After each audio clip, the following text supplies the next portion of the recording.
Rabbi Israel Baal Shem Tov HaKadosh, 1698 to 1760. The birth of Rabbi Israel Baal Shem Tov.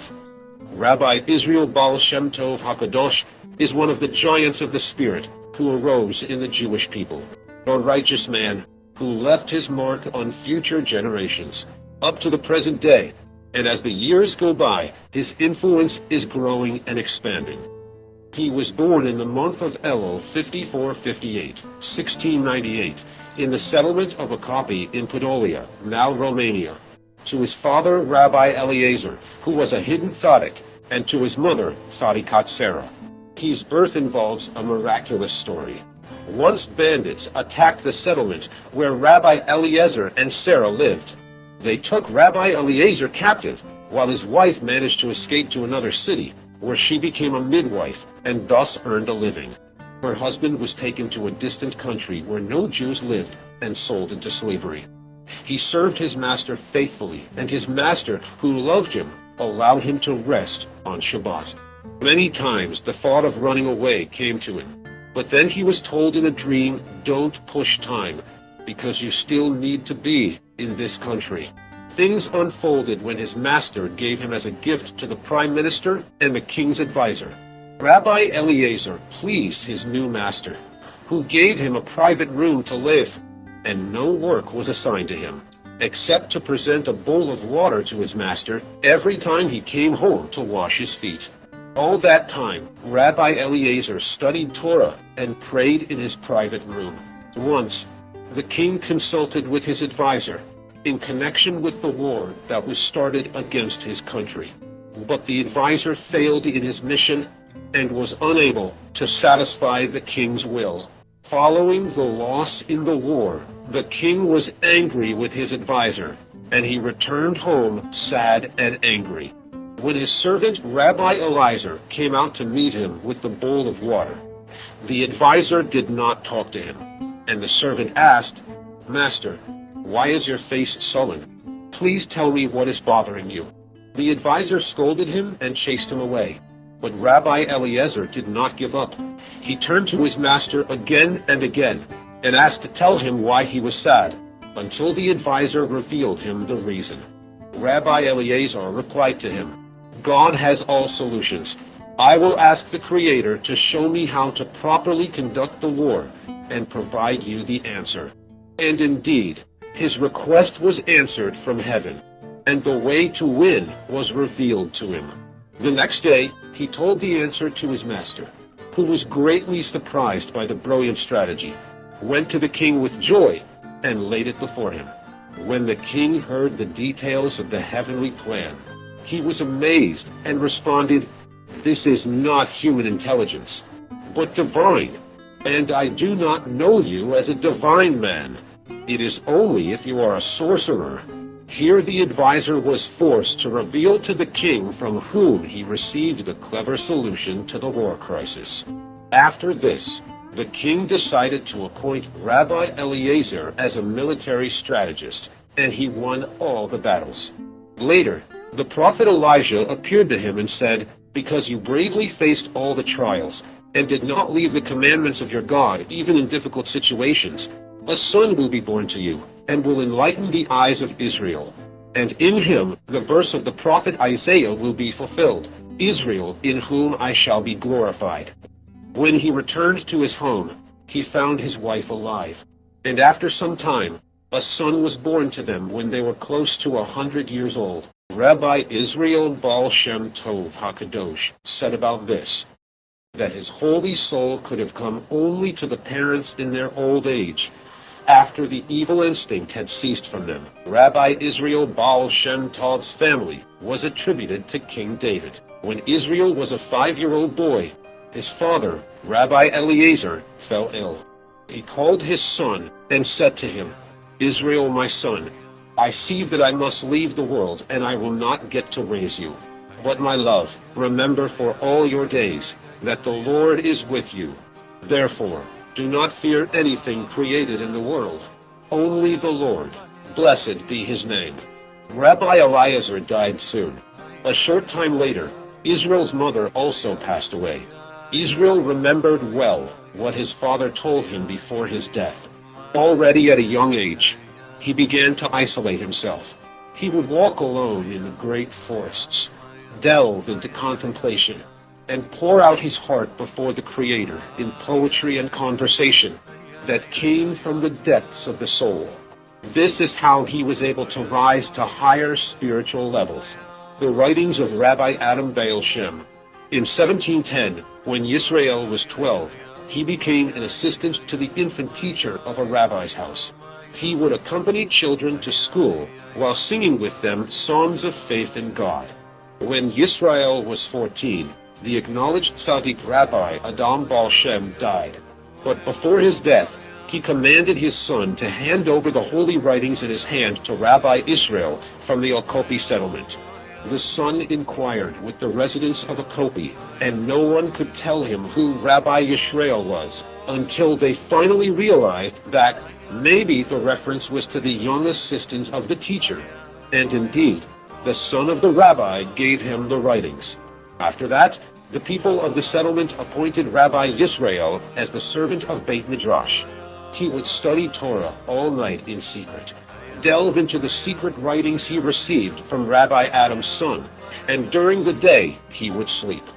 The people of the settlement thought he slept day and night. This was the way he chose at that time to hide his greatness from people. After some time, the people of the settlement married him, but his wife died a short time later. After Rabbi Yisrael became a widower, he moved to a town near Brody, where he married Hannah, the daughter of Rabbi Ephraim Kitover, the father of Rabbi Gershon Kitover, the rabbi of the city of Brody. Rabbi Gershon, who discovered the Tannaim letter only after his father's death, was very sorry, because he thought that Rabbi Israel was ignorant of the people of the country.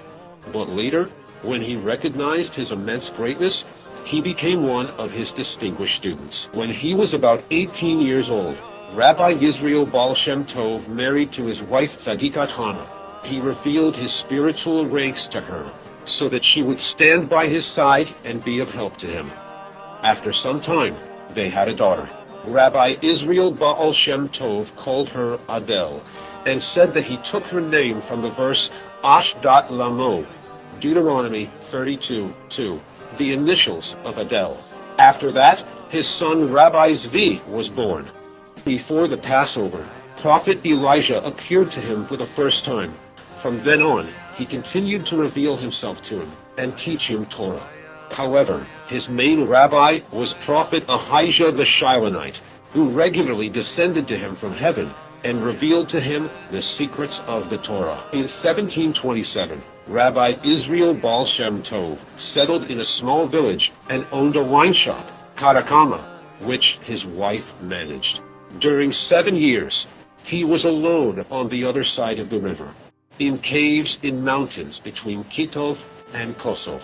In those days, he experienced many fastings and difficulties, and he lived in great hardship and poverty. When he wanted to eat, he would dig a hole in the ground, put flour and water in it, and the dough would be baked by the heat of the sun. And this was the main part of his food at that time. In the area where he used to spend time in isolation, gangs of robbers lived in caves. When they discovered the Jew, who was alone, they tried to harass him. But despite their numerous attempts, they never succeeded. In the end, they realized that he was the man of God, and began to respect him, and even came to him every time when a quarrel broke out between them, so that he could reconcile the parties. Thus, he secluded himself among the mountains and sanctified himself in supreme holiness until the time came for him to be revealed in the world. The revelation.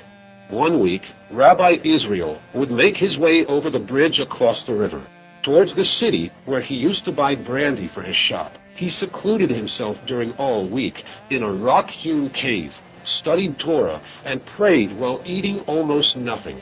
And on Shabbat evening, he bought the drink and returned to his home and brought it to his wife. His brother-in-law, Rabbi Gershon, considered at that time to be a simple man with the people of Israel, who does not know Torah at all. and he constantly tried to persuade his sister to divorce her husband. She refused, because she knew the greatness of her husband, Rabbi Israel, but he forbade her to reveal who he really was. In Kitov, there was an obsessed woman who used to reveal to everyone all their hidden deeds, good and bad. It was a phenomenon that became known all over the area. One day, it occurred to Rabbi Gershon to bring his brother-in-law, Rabbi Yisrael, to the woman, so that he would receive morals from her and come back to the right way. Rabbi Gershon asked Rabbi Moshe of Kitov to take advantage of his authority and take him to the woman. And indeed, he did so. When they entered the woman's place, she said to Rabbi Moshe, "Welcome, holy and pure." Besht entered last. Then she said, "Welcome, Rabbi Israel. Do you think I'm afraid of you?" "No, I'm not afraid, because I know that you were warned by heaven not to use the holy name until you are 36 years old." In fact, it was the spirit of a deceased person who entered that woman, and the spirit spoke to Rabbi Israel. Rabbi Israel Baal Shem Tov ignored it, because he did not want to be revealed yet. But those present asked the woman, "What are you saying?" She repeated her words several times until Besht scolded her. "If you don't keep quiet, I will assemble a special court on this, and they will allow me to use the holy name, and I will expel you from this woman." The woman began to beg him, "I will keep quiet." The people who came with Besht and had already realized that he was not a simple person, begged him to use the holy name so that he could drive the spirit out of the woman. But Besht warned them that it was dangerous. They did not let go of him until Besht turned to the spirit. "Look what you have done. Therefore my advice is that you leave the woman, and we will all learn for good." When Besht asked the deceased his name, he replied, "I cannot reveal my name to many, because it will be shame for my sons who live here in the city." When people left, the deceased revealed his name. He was a well-known figure in the city. After his death, he became a ghost because of his habit of joking about God-fearers who lived in his city.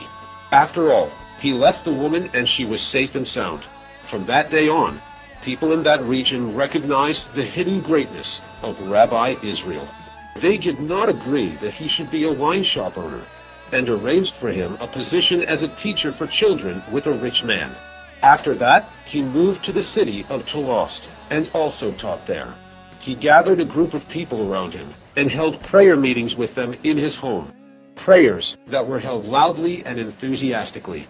Even in Telost, he still lived in great poverty. But in 1734, he became known as a great Tzaddik, until everyone called him Rabbi Israel Baal Shem Tov. He left the job of teaching, and Jews from all around went to him to receive guidance and advice, and to be blessed by him. Over time, many students, scholars, and righteous people approached him. Mejibish, around 1740, his only son, Rabbi Zvi, was born. From the city of Telost Rabbi, Israel Baal Shem Tov moved to live in the city of Kolomia, and from there he moved to Mejibish, where he made his home near the famous wooden synagogue. In Mejibish, a group of disciples, Torah teachers, and tzaddikim gathered around him, along with ordinary people, watermen, woodcutters, wagon drivers, and the like. And many flocked to him from near and far to hear Torah from him. He loved them all. He became known as Rabbi Israel Baal Shem Tov. In those days, they used to call tzaddikim Baalei Shem. Until that time, only Jews who had extensive knowledge of the Torah were important, while the common people, who did not know how to study the Torah, felt distant from the Creator, and therefore did not make an effort to live a holy life. Rabbi Israel Baal Shem Tov discovered the virtue of the simple Jew, who recites the Psalms, even with some mistakes. Besht penetrated the hearts of his listeners, who realized that Creator loves everyone with infinite love that does not depend on one or other actions. It is said that once a barren couple came to him, and they cried before him to bless them that they would be able to give birth to a child. Besht promised them that within a year a son will be born to them. And indeed, it was so. A year later, they came with their toddler son to thank Besht, due to whose blessing they were saved. When they were waiting for their turn in the entrance room, crowded with people, they played with their son and had fun with him. Suddenly, the door of Rabbi Israel Baal Shem Tov's room opened. He looked at them with great love and said, "Know that much more than you love your dear son, the Creator loves the worst person." He often talked about private supervision and taught his listeners that there is not a single detail in the world, even the smallest, without a guiding hand from above. Once he was walking with his disciples, and on the side of the road, a small worm was crawling. Suddenly, an eagle rose from the tree and gave the worm shelter from the burning sun. "Do you see?" Besht said to his disciples. "Heaven wants to show us that everything has a guiding hand. Nothing just happens." Besht emphasized the intention of the heart. And to illustrate to his disciples how important it was, he told them two stories. The first, about a man who became known as an extreme miser. All the beggars who approached him did not receive even a single penny from him. On the other hand, there was another man in that city who became famous as a generous benefactor who always distributed charity with a generous hand. Later, the miser passed away. Then, the benefactor revealed to all the townspeople, "You know, all the money I distributed all these years was not mine, but of the deceased. He gave me large sums each time so that I could give them to charity." And why did they think he was stingy? Because he did not want to be treated with respect by men. He preferred to be despised, so that his good deeds would be solely for the glory of the Creator. The second story was about a blind violinist who made a living for many years by playing at weddings, with his eyes tied with a handkerchief. Before his death, he revealed to his acquaintances that he was not blind at all, but he didn't want to see inappropriate sights, so he covered his eyes with a handkerchief. In his story about these two hidden righteous people, Besht sought to teach his students two messages. The first message was to pay attention only to the inside of things, and not to their outside. Not to invest effort to be pleasing in the eyes of men, but in the eyes of God. And the second message was never to judge a person, because one can never know his hidden secret, and the judgment is only for God. The virtue of innocence. Once it was shown from heaven to Rabbi Israel Baal Shem Tov that one man, a simple shepherd, worships the Creator every day more than he does. Besht was very eager to see him, and ordered his coachman, Alexei, to harness the horses to the cart. As in many journeys, Besht ordered the coachman to sit with his back to the horses, and the horses would travel by themselves to where he needed to go. The horses galloped for a long time, until they reached a field at the foot of a mountain. Besht looked and saw a shepherd on the mountain. The shepherd blew his shofar, and all the sheep gathered to him. He watered them, and then they scattered here and there to eat grass. The shepherd stood up, raised his eyes to heaven, and said, "Lord of the world, you are the Creator of heaven and earth and all that is in them, and both my master and me, and you have one people in the land, the children of Israel, who serve you in Torah and prayer all day long. And you give food and sustenance to all the inhabitants of the land. And I am also from the children of Israel. But I do not know how to worship you, since my father and mother died while I was a baby in the cradle, and the minister took me and raised me among the pagans. Therefore I will worship you in what I can." The shepherd began to blow his shofar in honor of the Creator again and again with all his might, until he got tired and fell to the ground in exhaustion. He lay like that until his spirit returned to him. And then he said, "Lord of the world, you are the Creator of heaven and earth, and you give life and move the whole world. But I don't know how to worship you, so I will sing to you." and the shepherd began to sing. So he sang for a long time until he got tired. When he recovered, he said, "Lord of the world, I can blow the shofar." And I blew the shofar to worship you. I can sing, and I sang to worship you. But what does that matter for the great Lord who created everything and moves everything? But there is one more thing I know how to do, to stand on my head. He stood upside down, head down and feet up, for a long time, until he got tired. When he recovered, he said, "Creator, what else can I do to worship you? Yesterday, my master made a feast for all his servants, including me, and gave a coin to each one. I'll give the coin to you." He took the coin out of his pocket and threw it into the sky. And Best saw in that moment, in his spiritual vision, a hand coming out of the sky and receiving the coin. And yet the shepherd's mind still did not rest. And he said, "Creator of the world, here I heard that you give a wage to those who work for you. This wage I give you back." When Best saw this, he said excitedly, "This simple Jew is truly worshiping with all your heart, all your soul, and all your strength, not in order to receive a reward." During one of Best's journeys, he stayed in a village in the house of a simple Jewish farmer, as was his custom.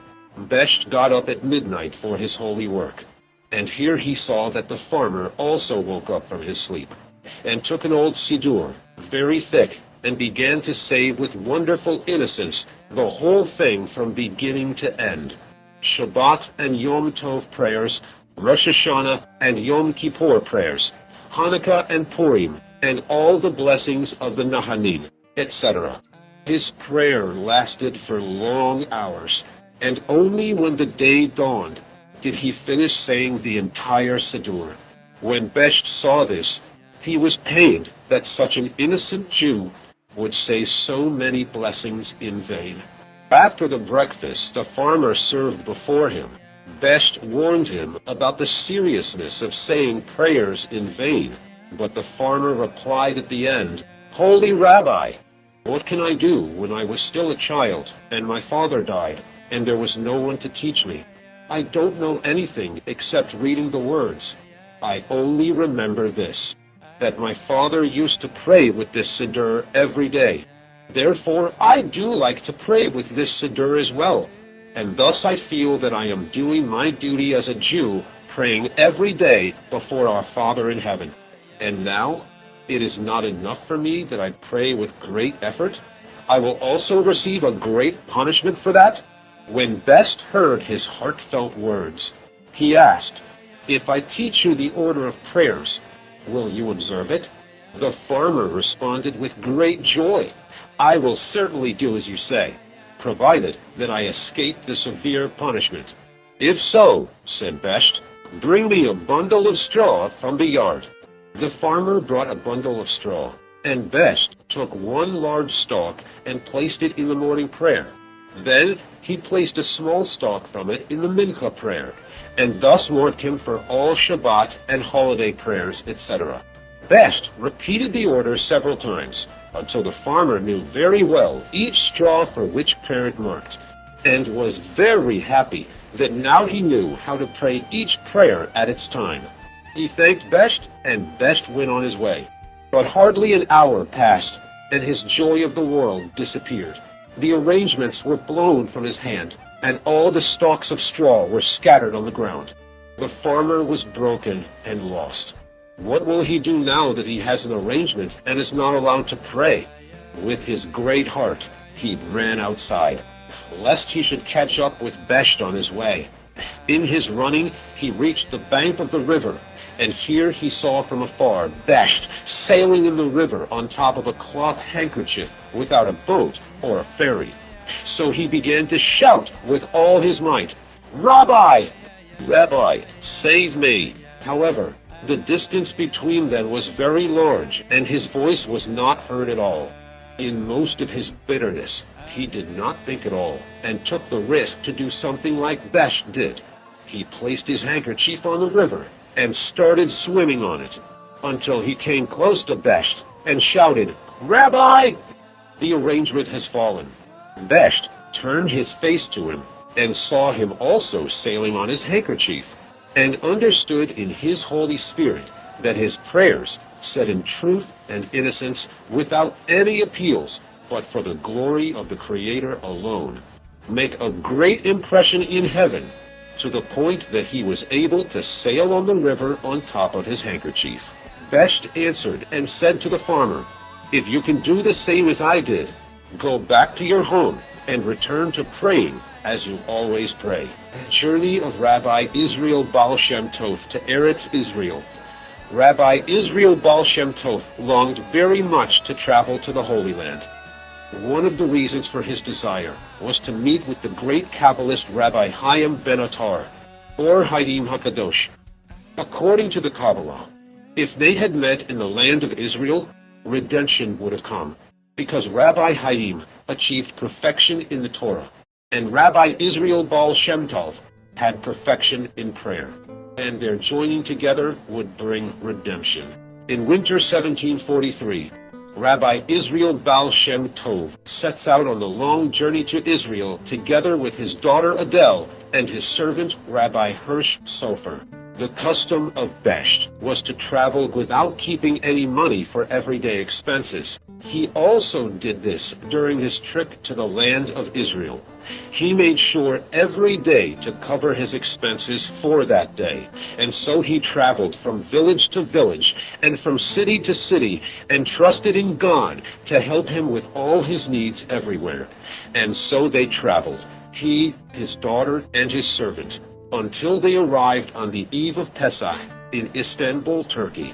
At that time, a rich Jew lived in Berlin, Germany, who had been childless for many years. He heard about Besht and the miracles he was working, and his loved ones advised him to go to Besht and ask him for a blessing, that he would have sons. And so he did. He prepared a chariot with knightly horses, equipped himself with a lot of money, and made the way from Berlin to Zeebrugge. When he came to Medjugorje and inquired where the tzaddik was, the members of the household told him that he had recently traveled from here, on his way to the land of Israel. The rich man asked which way he traveled, and chased him to catch up with him. And wherever he went, he was told he had recently departed from here, until he also arrived in Istanbul on the eve of Pesach. For he was rich, he rented a nice room in a rich department on the top floor of a hotel, and made sure to prepare everything for the holiday. When he finished preparing everything, he went to look for Besht. He came to the conclusion that in a big city like Istanbul, it would surely be difficult to find Besht, and decided to go to the beach, where all the travelers arrived, to find out if they had seen Besht, and in case they knew where he was staying. When Besht arrived in Istanbul, he also turned to the same hotel, but since he had no means, he rented a small room in the basement, while the upper floor was rented by the rich man. His daughter Adele asked him again and again, "Father, what will we eat on Seder night and during all Pesach?" Her father didn't answer her, only said, "God will provide, God will provide." In the meantime, he went to the synagogue and stayed there. And she, because of her confidence in her father's words, did not worry at all again, and went to wash her clothes for the holiday at the beach.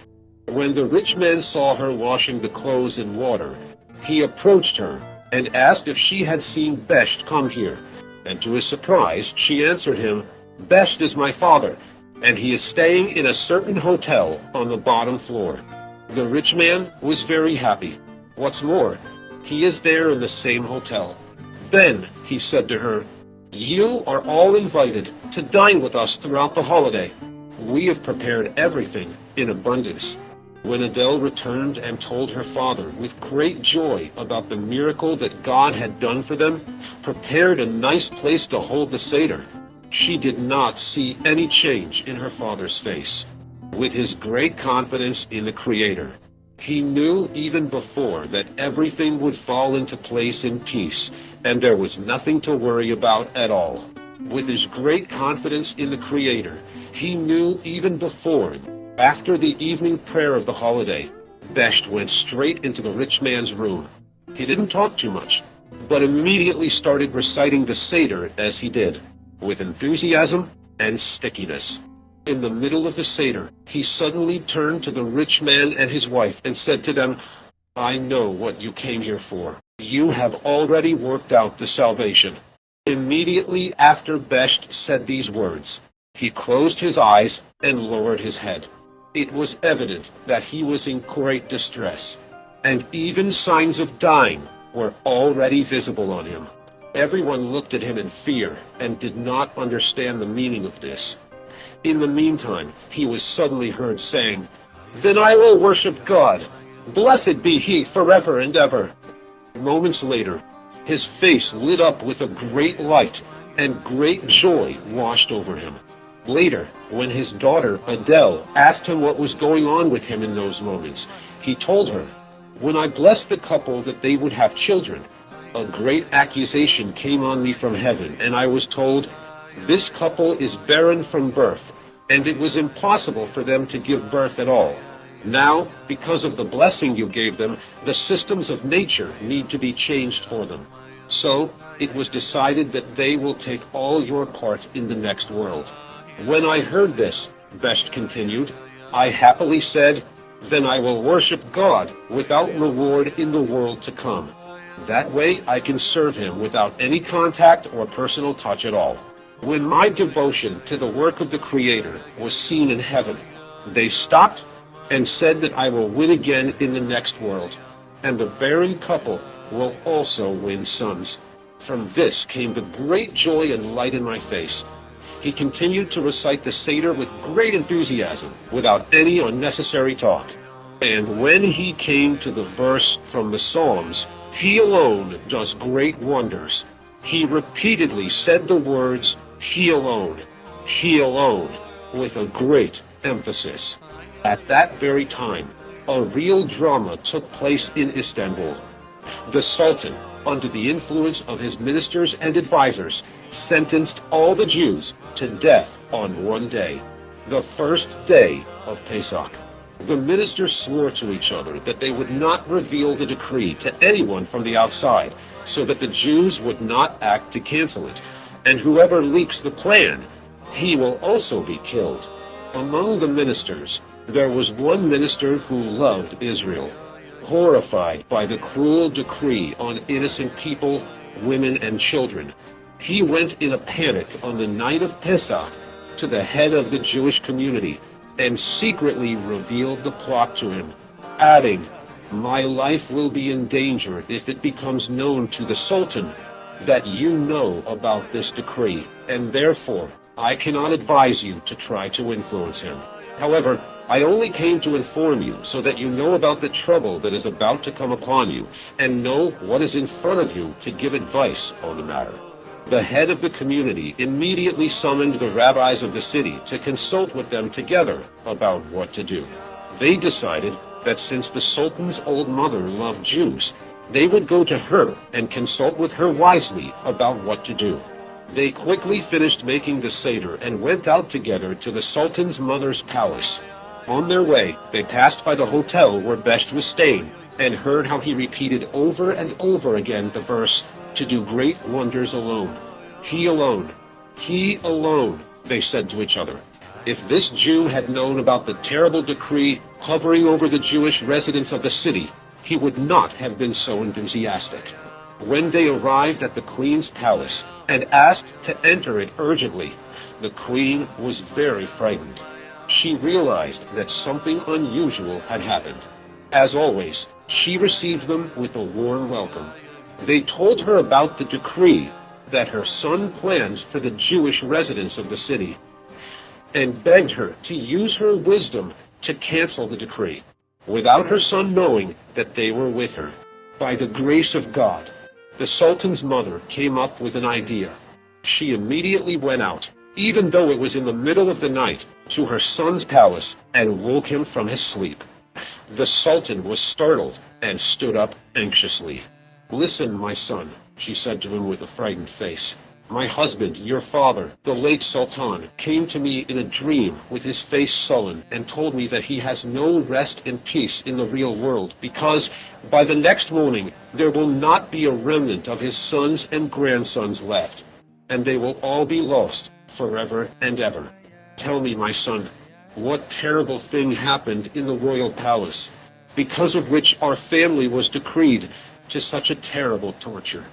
The horrified Sultan began to list all kinds of injustices which may have caused the decree, and his mother canceled them one by one.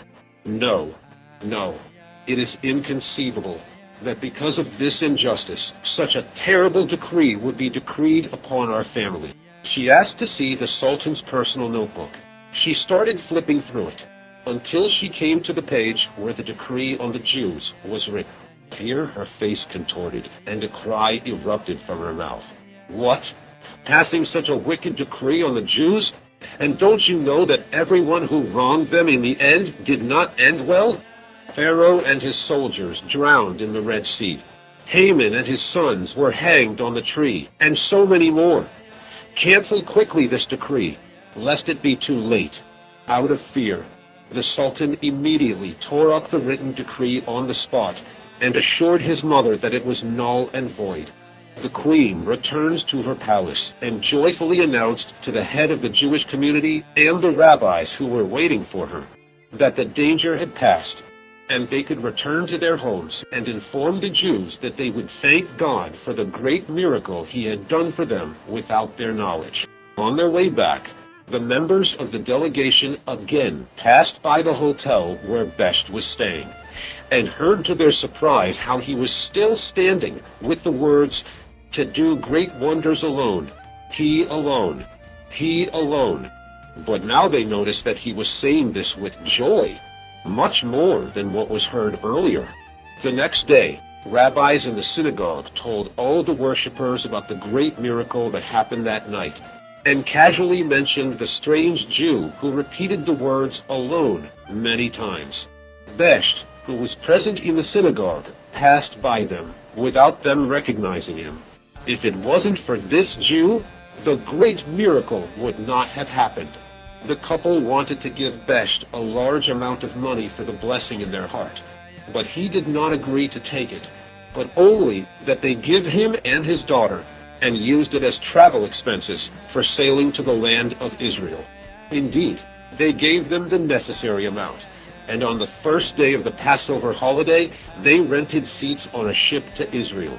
It is said that earlier Besht had told his servant, Rabbi Hirsch, and his daughter Adele, that he knew the holy name, and that it was possible to reach Eretz Yisrael by any means, including supernatural ones, and even on a piece of cloth spread over the waters of the sea.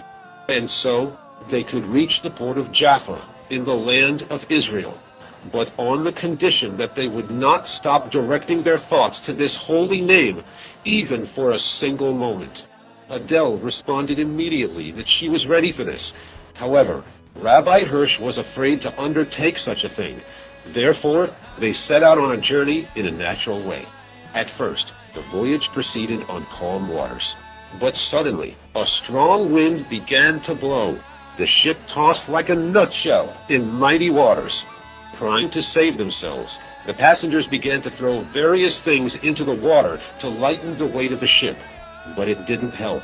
Suddenly, Besht was heard saying, "I know why the sea is raging. There is a command from heaven, whether it would be my holy writings or my daughter Adele. One of the two must be lost." Adele didn't think for more than a few moments. "I'm ready to be thrown into the sea. The main thing is that Dad's writings remain in the world," she boldly announced. She was genuinely ready to give her life for the teachings of her great father. But then she suddenly received a great illumination of the Holy Spirit, and she said, "I see that a grandson will come out of me, a very great righteous man, who will also write holy and wonderful writings that will enlighten the world." Following her words, they threw Besht's writings into the sea, and the sea calmed down. Only now did the captain notice that they were close to an island in the middle of the sea. He approached the island and anchored near it, and the exhausted passengers disembarked to rest on the stable ground. While Besht, his daughter, and his servant were traveling on the island, they were suddenly attacked by barbarian natives, who tied them to each other on the ground and began sharpening their knives. Frightened Rabbi Hirsch began to shout, "Rabbi, why are you silent?" Besht answered him, "I am not able to think. I don't know why." The robbers approached them, and again Rabbi Hirsch shouted, "Rabbi, why are you silent and not doing anything to save us?" And Besht answered him, "I don't know anything. Maybe you know something?" Rabbi Hirsch answered, "I too have forgotten everything. I only know the alphabet." Rabbi Hirsch began to say, "Aleph, Bet." Suddenly, there was the sound of a chariot and the galloping of horses coming and going. The robbers were frightened and quickly fled the scene. When the wagon passengers saw the people lying tied on the ground, they untied their links and set them free. Besht and his companions got back on the ship, and it sailed on its way. On Shvi'i Shel Pesach, it became clear to them that they had made a mistake on their way, and that the ship had returned to Istanbul. Following this, Besht returned from his trip to Eretz Yisrael, following the miracle of his rescue. It is customary in all Hasidic communities in the world to hold a feast of thanksgiving to God on Shvi'i Shel Pesach and recount the miracle of his rescue. The passing of Rabbi Israel Baal Shem Tov. Rabbi Israel Baal Shem Tov lived in the city of Medjugorje until his death on Shavuot 1760. At the beginning of that year, on the night of Yom Kippur, he said to his wife, "Know that this year we will both leave the world, but choose whether you want to die first or me." His wife told him she wanted to die first. "If so, so be it," said the Rabbi Israel Baal Shem Tov. And indeed, the Rabbinite died on the second day of Passover. 2 months later, on the second day of Shavuot, Besht sat with his students and taught them Torah, and suddenly he saw the angel of death in front of him. He scolded him. "What do you want? I still have 8 hours. You cannot yet take me." He continued to teach his students, and then told his son Rabbi Zvi and his son-in-law Rabbi Yehiel that all the students should leave him, and only the 2 of them would remain. And they did so. Then they heard Besht saying, "Welcome, welcome! You are not a guest." Besht secretly gave his son the words of his will, and then his disciples came back in. His son-in-law, Rabbi Yehiel, began to cry. "Why are you crying?" Besht asked him. "I am crying for my master," answered he, adding, "But one thing I want you to tell me. To whom did you say welcome?" And so Besht answered him, "Know that I am a spark from the soul of David, king of Israel, and for David's honor the Holy Fathers also came to accompany me, and for me they are guests, since this is the first time I have seen them." But the one to whom I said, "You are not a guest," was Prophet Elijah.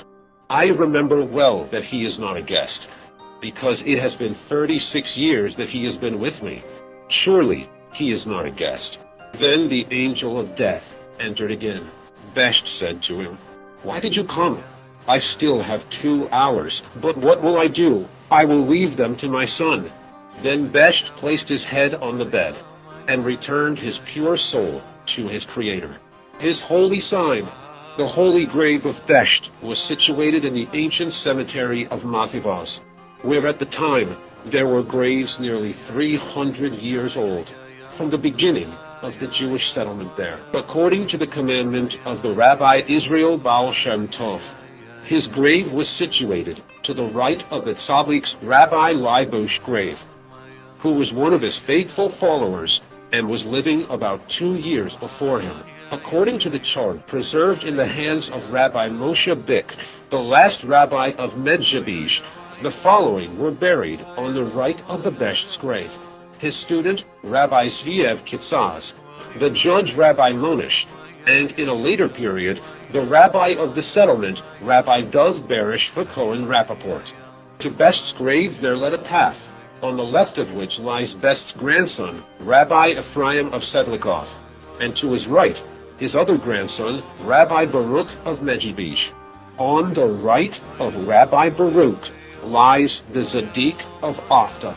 Great-grandson of Besht, Rabbi Nachman of Breslov, used to say, "The grave of my grandfather Besht is holy in the holiness of the land of Israel, and it is very good to come and pray there."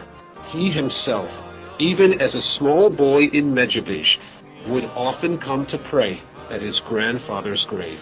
When the Tzaddik of Avta, the author of the book Ohav Yisrael, came for the first time to pray at the grave of Holy Besht, he reverently recited the verse, "Take off your shoes from off your feet, for the place on which you stand is holy ground."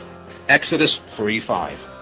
Until the outbreak of World War II, there was a wooden tent on the holy grave of Besht, with the place serving as a center of attraction for thousands of Jews from all over the world, who gather to pour out their hearts in the holy place. During the war, the entire cemetery was damaged, as well as the wooden tent, which disappeared. After the war, the Jews who remained in the place made a concrete slab on the gravesite. The place was renovated several times, until the beautiful building was built by the Ali Tzadikim Association, which maintains the place all year round. To this day, everyone who comes to the grave of Besht testifies to an uplifting spiritual feeling that surrounds him. People of different religions usually visit the place in times of trouble and pray for salvation, thanks to the Tzaddik, the heritage of Rabbi Yisrael Baal Shem Tov. As mentioned, the writings of Besht did not survive. His teachings, which were nicknamed Torat Hasidot, were passed on to future generations by his students. Among them, Rabbi Yaakov Yosef of Polnya, author of the books Toldot Yaakov Yosef and Porat Yosef, Sefnat Panach, Ktunat Pasim, Maggid Rabbi Dov Ber of Metroshesh, who, although he did not write books himself, is considered one of the greatest of the legacy of Besht, and raised a generation of students, who were tzaddikim themselves, and who spread the teachings of Hasidism in the world. More of his great students, Rabbi Pinchas of Koritz, the Maggid Rabbi Nahum of Chernobyl, Rabbi Gershon of Kitov, brother-in-law of Besht, Rabbi Chaim of Krasna, Rabbi Hirsch Sofer, Rabbi Shabati Marshkov, Rabbi David of Mykolaiv, Rabbi David Lakes, Rabbi David Forks, Rabbi Yehuda Leib Apolnea, the Mahishon, Rabbi Meir of Mashishlan, Rabbi Nachman of Hordenka, Rabbi Shmuel of Kaminka, Rabbi Alexander Shochat, Rabbi Yitzchak of Drohovich and his son, Rabbi Yehiel Michael Mazlochov, Rabbi Nachman of Kosov, Rabbi Menachem Mendel of Ba'ar, and many others. The main biographical book, Praises of the Beshat, was written by his student, Rabbi Dov Bro of Linitz. He added stories he heard from the other students, mainly from Rabbi Gedaliah of Linitz. The book was handwritten in many copies and distributed among the Hasidim. It was then printed for the first time in 1815, and since then published in many editions. Rabbi Israel Baal Shem Tov's sayings: "Sadness locks the gates of heaven, prayer opens the locked gates, and joy has the power to break down walls. A man is where his thoughts are. The world is full of divine sights, but a small hand in front of the eyes hides what can be seen. Everything a person sees or hears contains a message and a lesson for the work of the Creator."